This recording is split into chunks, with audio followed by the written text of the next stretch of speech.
Good morning, everyone. Thank you for joining us for the final training webinar of the 2022 Assessment Administration season. I'm going to give it just a minute to see if anyone else joins, but as we are waiting, please do make sure that you are muting your microphone and turning off your video if you're not speaking so that we can preserve bandwidth and the quality of the recording. Thanks.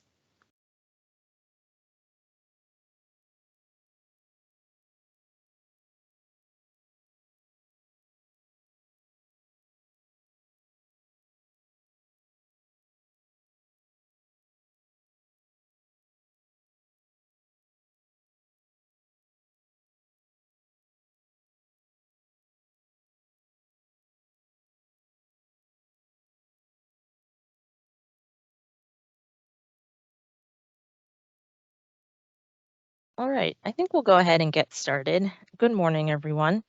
My name is Stephanie Snyder. I am the Interim Director of Assessments here at PARCC. I wanted to thank you for joining us this morning for our closeout webinar for PARCC and DC Science. Throughout this presentation, we'll be taking you through some action items to complete in order to close out your PARCC and DC Science testing for spring 2022, including actions to take in Pearson Access Next, testing materials that need to either be packed and returned to Pearson or securely destroyed and or recycled on site. And then also some reminders about OSCE test security documents that need to be completed after your completion of testing. I'm joined this morning by my colleague, Yolanda Barber, who is our assessment specialist for mathematics. She has dropped a link in the chat to a sign-in form for this morning's training. So please do, when you have a chance, go to that link and complete the sign-in so we have a record of your attendance. I'm going to go ahead to the next slide. As a reminder, PARCC and DC Science window does close on Friday, May 27th for online testing. For paper testing, the window closes 1 week prior on May 20th. So paper-based testing are things like large print, braille, or paper forms. Online tests that include things like human reader scripts, while they have paper materials, can be completed through May 27th. Next slide. This slide has an overview of most of the actions that we'll be talking about throughout the presentation this morning, and has links or specific instructions on where to find information about these specific tasks within the test coordinator manual. So one thing to note, particularly for DC Science, is that any DC Science testing that is completed on paper must be transcribed into an online form on TestNav 8, otherwise it will not be scored. Instructions on how to complete that transcription are in the test coordinator manual in section 5.5 or 5.2.2. And all of the other steps on this slide we will be talking about in more detail in the upcoming slides. So Yolanda, you can advance the slide and I will hand it over to you. Thank you, and good morning, everyone. We are transitioning to talk about some action items that need to take place in PAN for you to close out your test as you near the end of your window. So first thing that you'll need to do is you'll need to close out any test that remains open. And when we say a test that remains open, that means a test that was started and not completed. You'll do this at the end of your test window, and you will also stop all test sessions. So this is completed within Pearson Access Next. And as Stephanie alluded to earlier, all information detailing how to do this process can be found on the support pages and within the manual, but we will walk you through some of that information today. So looking at how to close test and stop test sessions. Test sessions must be stopped in order to be submitted for scoring. Test sessions cannot be stopped until students in ready status have been moved to a makeup test session within PAN or have been removed from the test session that you are trying to close. All students must either be in completed or marked completed status. So that means that when you're looking at the individual student test within the units in the test sessions, that must say either completed or marked completed. Student tests that have not been started must be removed from the test session in Pearson Access Next before the test session can be stopped. So again, any student who did not start the test can be moved to a makeup test session. You will need to mark student test complete for students who exited the test but did not resume testing or exited a test instead of clicking submit. So if a student answered all of the questions but they did not click submit, or if for some reason they were exited from the test and were not able to resume at a later time, you will need to go in and mark those student tests as complete. Do not mark a student's test complete if it is not, if it is in ready status. Do not mark it complete if it is in ready status. Students with test registrations who did not participate in testing. If you have any students that were absent for the entire window, and for whatever reason did not come in to take their PARCC assessment or DC Science, but they do need to be accounted for, you should mark them as not tested within Pearson Access Next, and we're asking that you do that by May 30th. And we'll get into detail around how you're going to mark students as not tested.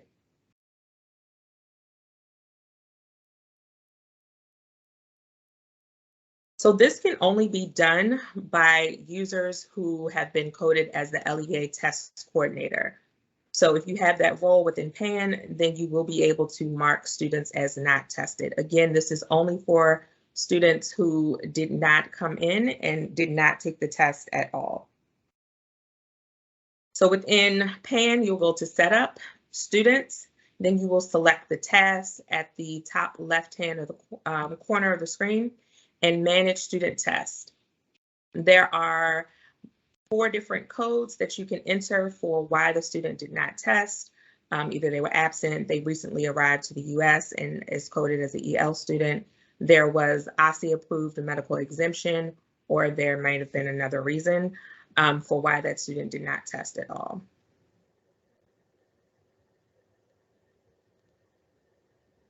Before we move on to test materials, are there any questions around closing out test sessions and possibly marking students as not tested?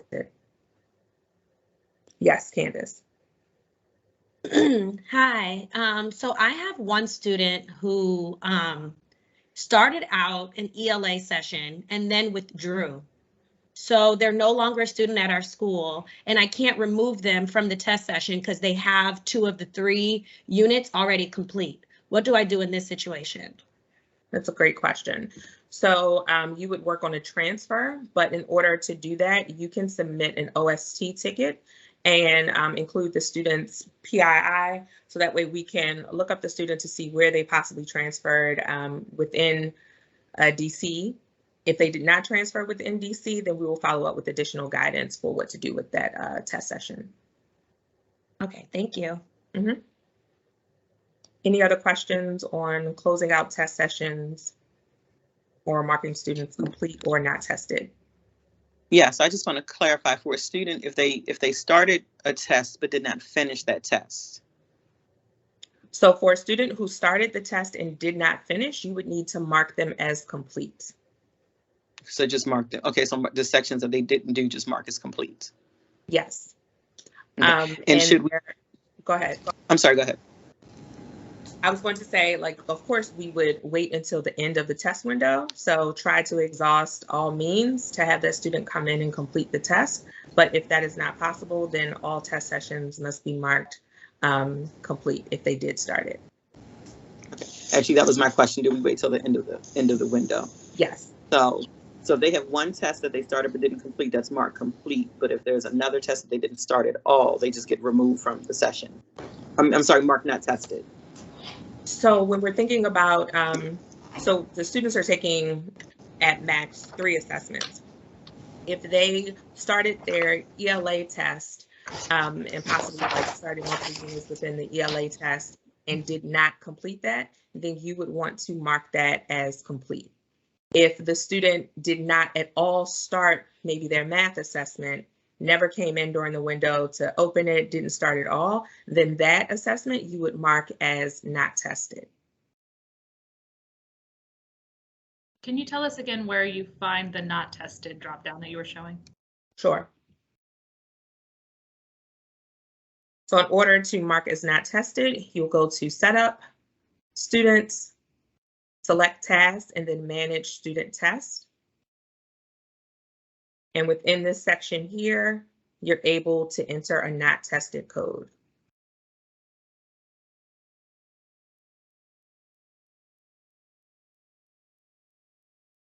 Hey, Yolanda, thanks so much for doing this.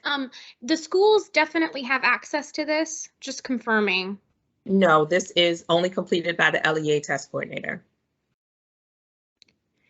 So the LEA test coordinator would need to, I'm sorry, I'm just trying to check to see how would I know at the LEA level what students did not complete all units of a test session? Is there an easy way to pull a report? Stephanie, do you happen to have the answer for that? Sorry, and just for reference, obviously I'm with DCPS, so we've got 114 schools. So just checking to see how I can do this in a way that won't require me to go into hundreds of like individual student records. There is an option to mark tests complete and stop sessions kind of en masse, but Victoria, I think in your particular case, you would want to confirm with individual schools about students who don't test. So I think we may have to have a separate conversation about what that looks like. But in general, it would be the responsibility of the LEA test coordinator to follow up with individual schools within their LEA on student test statuses. But in terms of marking students complete, those are actions that can be done at the school level. Yeah. And so, yeah. Sorry. Yeah, I'm familiar with that process. I am not familiar with the mark not tested process. So yeah, I would really appreciate it if we could set up a time to just talk about how to do that at the grand scale, and just make sure that we are, communicating that out to schools as soon as possible as well. Thank you. Yep. And there are a few things in the chat. The first question from Jasmine, would this be by the end of the school test window or by the end of the overall window? We're talking about the overall window. So this is something that will be done May 27th is when the overall window ends for computer-based testing. Of course, we know paper-based is the 20th, but since we're talking about paying computer-based, the 27th.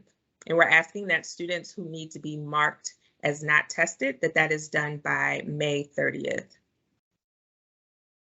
The section that says void test score, that is not correct. You do not want to void the test score. If your screen does not look like the screenshot that is currently being displayed, please follow up with us because that would mean that you likely may not have the LEA test coordinator role, and that's something that would need to be adjusted. And to confirm, you may see a section that says void test code, but that is only available to OSSI. So you wouldn't be able to complete any action in the void test code, even if you did see it. But the not tested code, as Yolanda mentioned, is only available at the LEA level. So if you are a non-public coordinator, it may be that you need to get in touch with the LEA to which that student belongs for additional support in marking them appropriately.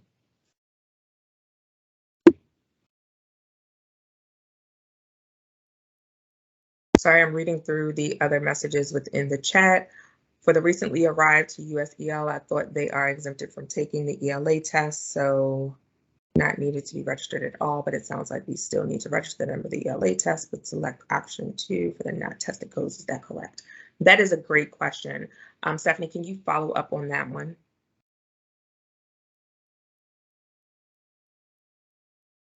Sorry, yes.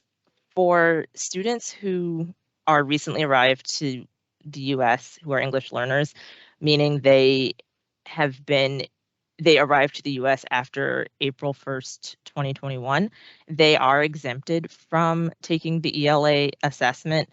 I think that how those student tests were handled may be different across LEAs, but if you know that a student is a new arrival and is not required to take the ELA test and therefore did not register them, that's okay. We will follow up internally at OSSI in our data validation process to make sure that students are coded appropriately.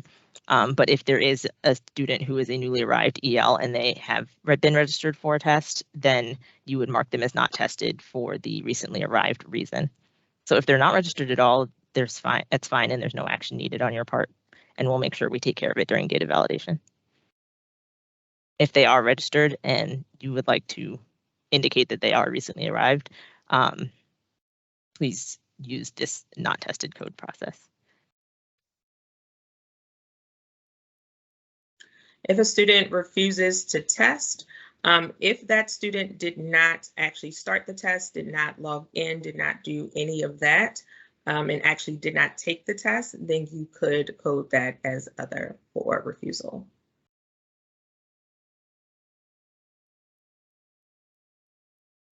All right. Thank you all for your questions. That was great. Would it be okay if I asked just a couple quick questions about transfer students? Sure. Yes. Oh, sorry. So I noticed that whenever a transfer student, whether they're coming from another LEA or moving within the LEA, if they are transferred, they are automatically put into a test session that is called transfer. And so some of those students haven't tested at all and obviously just need to be put into a test session at their new location. But for the students who are actively testing and have like a partial test that has been completed, similar situation. My concern is how schools are going to find that session since it's not a session that they created.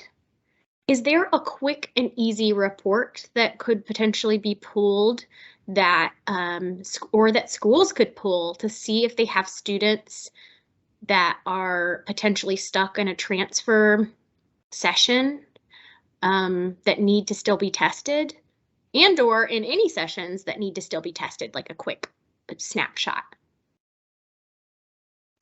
So at the LEA level, Victoria, you can go into the students in sessions screen, and when you click the add session button, if you type the word transfer, all of the sessions that are all the transfer sessions that have been created for your LEA will show up. And if you select them, you'll be able to see the list of students who are in those sessions and be able to look at their progress within the session. So you'll be able to see if they've completed 1 or 2 units of a given assessment.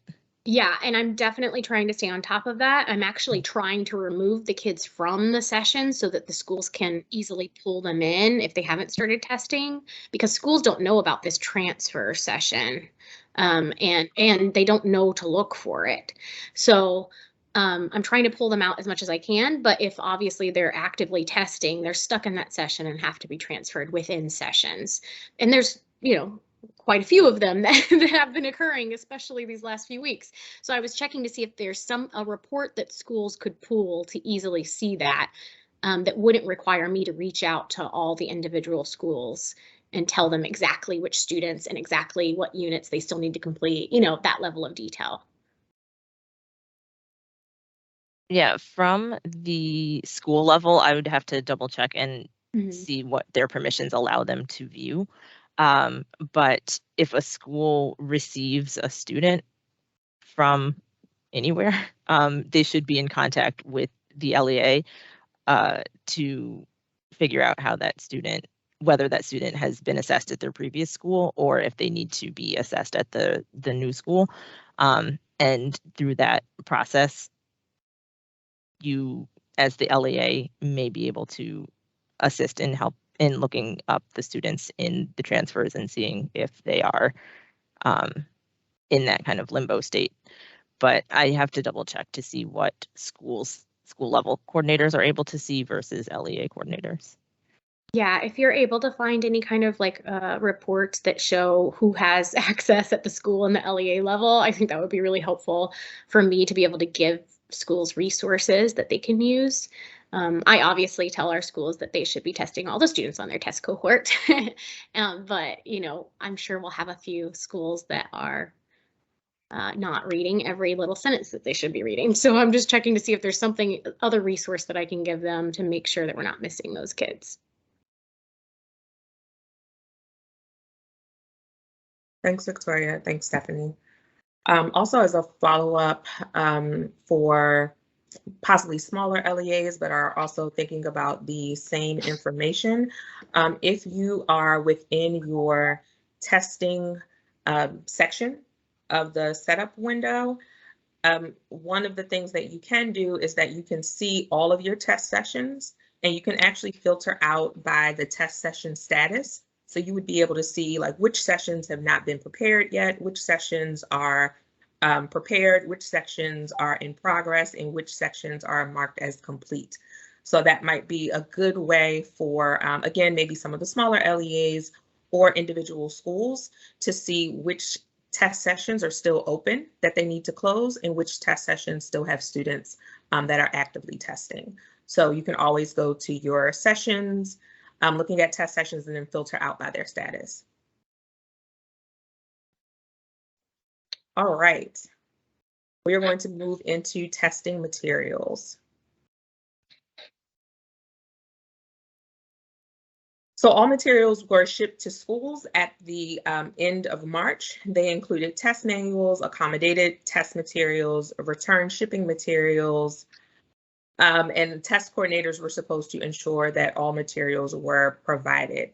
Test materials were also then locked away in a secure location, which everyone had on their school test security plan, making sure that those materials are only available to authorized personnel.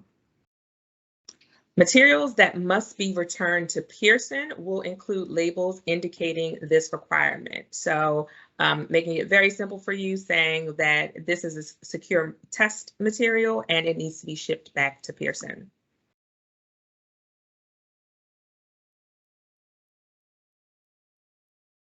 So looking at the materials that need to be returned, PARCC paper answer sheets are scored by Pearson and they must be returned as scorable materials.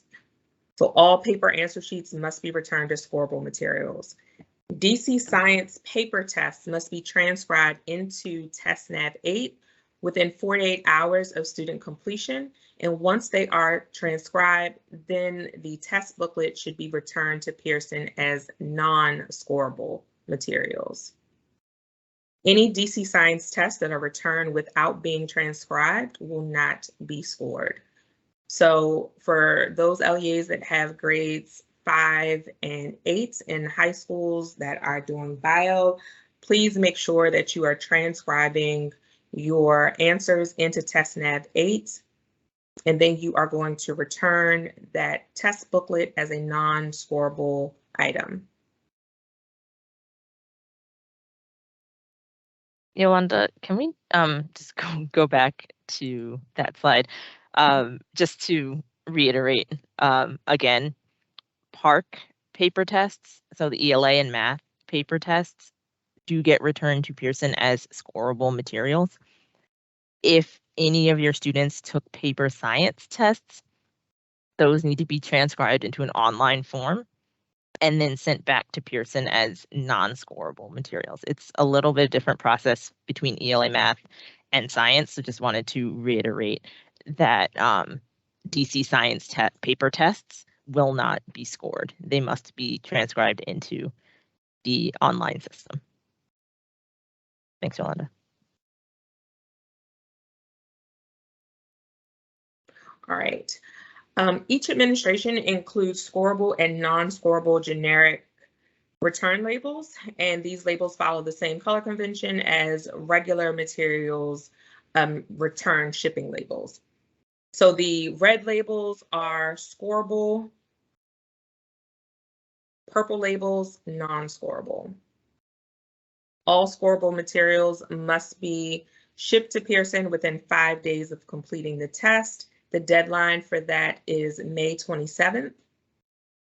All non-scorable materials must be shipped to Pearson within 5 days of completing the test, and the deadline for that is June 3rd.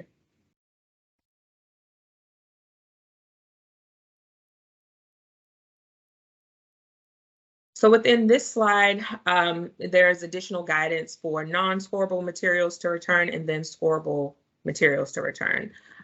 Despite the way that it's set up on the slide, I'm actually going to start with the scorable first. So used PARCC test booklets for grade 3. We're talking about paper tests that were administered in grade 3. Those were administered within a booklet. You will need to return that entire booklet. For grades 4 through high school, paper test, ELA, math, the answer sheets, you will need to return those. Transcribed PARCC test booklets, grade 3. And then again, transcribed PARCC DC Science answer documents, grades 4 through high school. For non-scorable, Yeah, sorry, Yolanda, I think there may be a typo just on this slide. The DC Science, sorry, the DC Science answer documents are non-scorable materials, but the PARCC answer documents are scorable, the transcribed ones. For the transcribed ones, my apologies. We'll update this and make sure that it's corrected before we post the materials online to the OSSI site. Thank you for that catch, Stephanie. For non-scorable materials to return, unused PARCC and DC Science test booklets, including for absent students, unused PARCC and DC Science answer documents, unused PARCC DC Science test booklets, and answer documents that have been marked as do not score. Any used test booklets for grades 4 through high school. Remember, grade 3, the test booklet you are returning. Human reader scripts, tactile graphics, large print test booklets, and Braille test booklets are all non-scorable materials to return.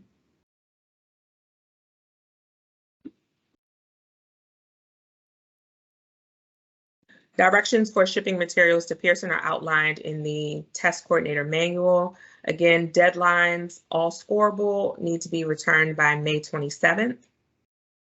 All non-scorable need to be returned by June 3rd. A note for the scorable materials, any materials that are shipped after that date may not receive a score, so please make sure that your materials are shipped by May 27th, and this is for scorable PARCC test booklets for 3rd grade or the answer sheets for grades 4 through high school.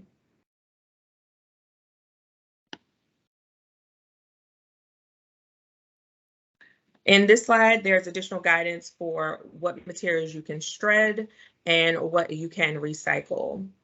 So for materials to shred, you can shred scratch paper, the printed math reference sheets, all test tickets, any other school-generated reports or documents which contain PII for students, and then all accommodated responses. Again, do not destroy the test booklets, answer documents, or the human reader scripts, because as we said, those are items that do need to be returned back to Pearson. Non-secure materials to recycle, you can recycle your test coordinator and test admin manuals. You can also recycle any blank math reference sheets. Remember, if a student actually wrote on the math reference sheet during the test, you would need to shred that. So please do not throw that away, you would need to shred it. Rulers and other Pearson provided paper testing tools that again are free of student writing can be recycled. Again, if a student has written on it, you want to make sure that you are shredding that item.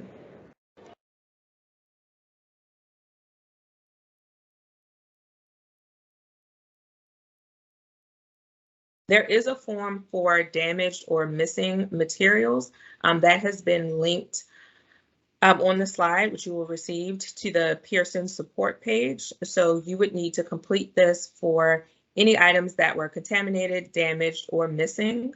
And there's additional guidance for that within the Pearson site.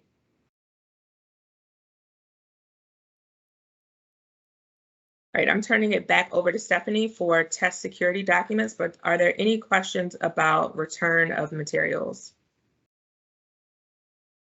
Yes, just real quick. So if we did all computer-based and we had no booklets, there's nothing for us to return. Correct.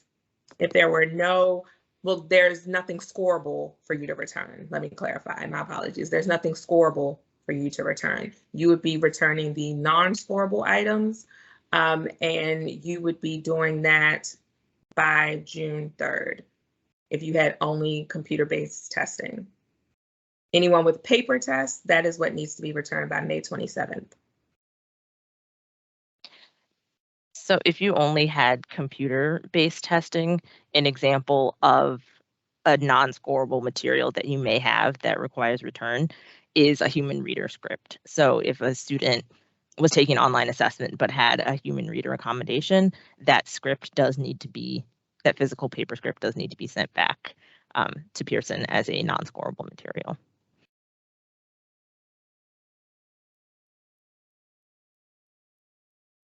Any other questions before I move on to test security documents?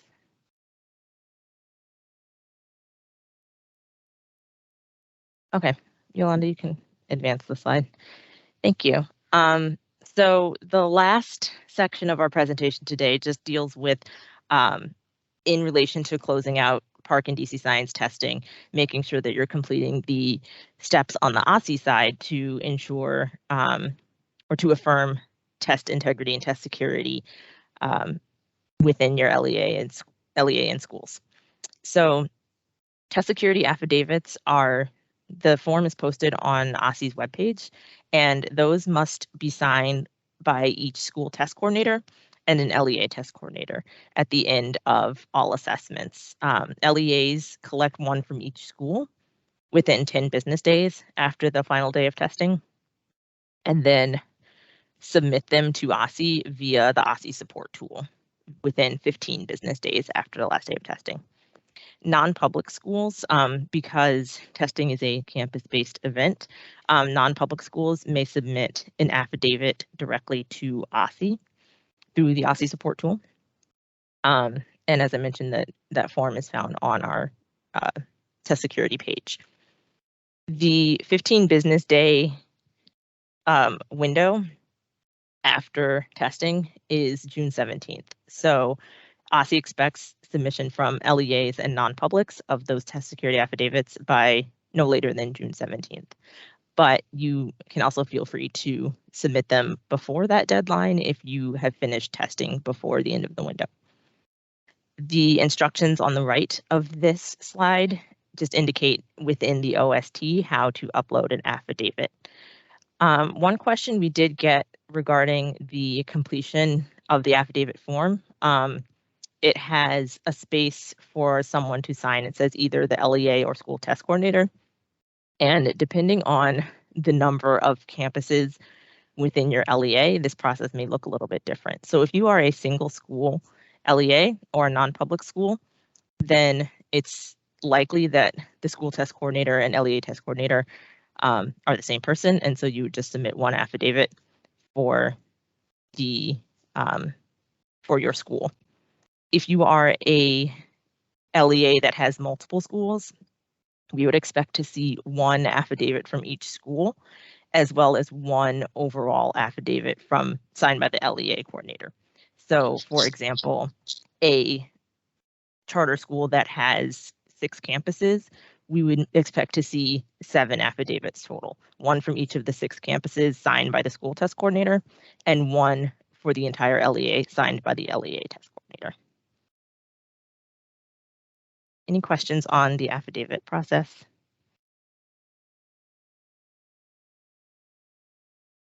Okay. And the final thing to do to close out testing is to ensure that your test security file at each school is complete and printed and saved in a secure location. So I know that some schools during testing were keeping their test security files electronically. Um, and if that is the case, at the end of testing, they should print out that electronic documentation and place it in a physical binder. Any notes, any test schedule deviations, any incident reports should all be printed and kept in that file. The link on the screen here to the test security file document checklist is a list of the documentation that we would expect to see in the test security file. And again, that must be maintained at the school for 4 years. And that checklist is available on OSSI's website. And next slide. That is the conclusion of our presentation. Are there any additional questions about what we have covered or things that we haven't covered that you have questions about?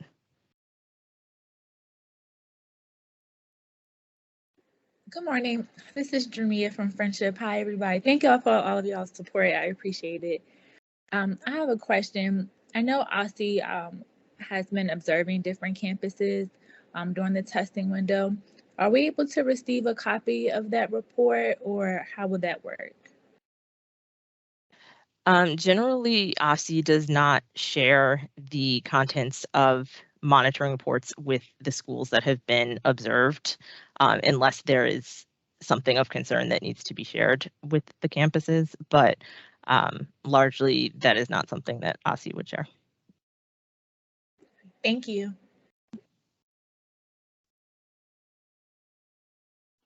And I also have one more question. As far as the affidavits, so we have several campuses, so should there be a separate affidavit for DC Science as well as PARCC? Or There should should it be. all just be one? That's actually a really good question. I'm glad you asked that because we did not make that clear. So back in the fall, OSSI asked that folks identify a LEA assessment manager and a test coordinator for each program for statewide assessment. So there would be one coordinator for access and alternate access, one coordinator for MSA DLM, one coordinator for PARCC DC Science. It may be that those are all the same person at your LEA. It could be that they're all different. So the affidavit should be signed like per program. So there should be an affidavit for access, an affidavit for MSA DLM, an affidavit for PARCC DC Science. And it aligns also with the school test security plans. So if one of your campuses submitted a school test security plan for PARCC and DC Science together, that would be one affidavit. If they submitted separate, if one campus submitted separate plans for PARCC and DC Science, they would sign an affidavit for each of those. So for the vast majority of schools, it's just one affidavit for PARCC and DC Science together because those test plans came in together. Thank you. Jasmine, you have a question? Hi, yes, I do. We had called Pearson and they kind of were also unsure. So when we are attempting to do makeup sessions, would we have our students log in under the test session that we already had them under, or are we supposed to make a totally new test session for the students that need to do makeup testing? That is largely up to LEA preference. It is possible to keep the students in their original session, and if all students are in one makeup room, you can do a combined view in PAN of all of the sessions that they're in. Many LEAs and schools find it easier to move all students into one makeup session for the purposes of makeup testing. I think where you may run into issues there is if you have students in multiple grades who are taking a makeup in the same room, they would have to be in different sessions anyway, because each session can only be one grade and subject. But largely, short answer is it's up to you whether you are comfortable controlling multiple sessions from the regular sessions that the students were in, or if you would like to move them into a makeup session. Okay, Many folks find it easier to move them, but it's up to your discretion. Okay, and then my last question is just for clarity. I was reading the test coordinator manual, and it had stated that all makeup sessions had to be finished during the window that we had selected on the test security plan. Is that true, or do we have until the end of the full testing window to finish? Testing, it's also a great question. Testing can be completed through the end of the window, May 27th. But if your original school test security plan has different dates selected as your end date, you would just submit an updated test schedule as a minor deviation to your school test security plan if you are needing to going beyond test that time. outside. Yeah. Okay, thank you. May I follow up on that? That was such a great question. In the past, I know that if a school did not have the last day of testing on their test plan, that the data, if a student were to take a test after that date, the data would not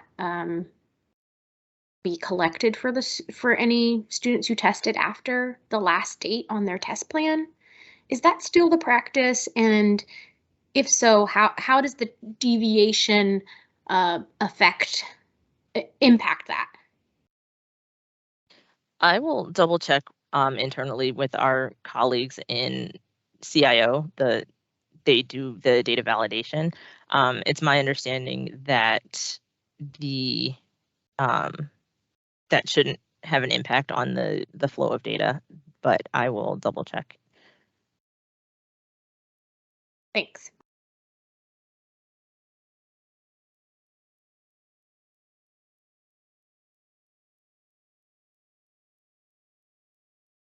Any other questions?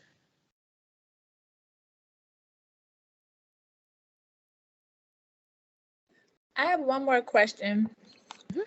When we are transcribing the DC Science answers into TestNav, is that an easy process, or is there a how-to guide or anything like that? There is a how-to guide in the test coordinator manual, and I think, Yolanda, if you go back to slide 5,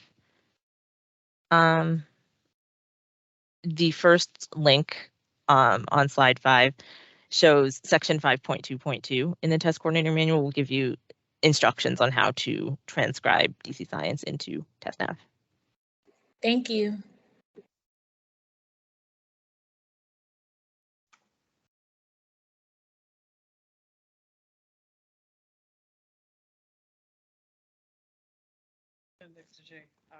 Any other questions before we wrap up?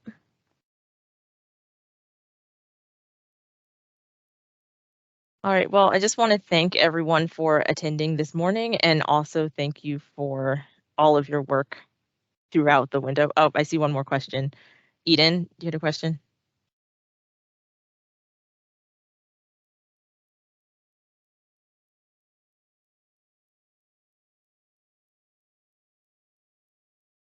Oh, your mic's not working.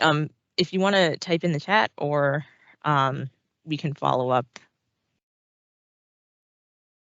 after the presentation as well.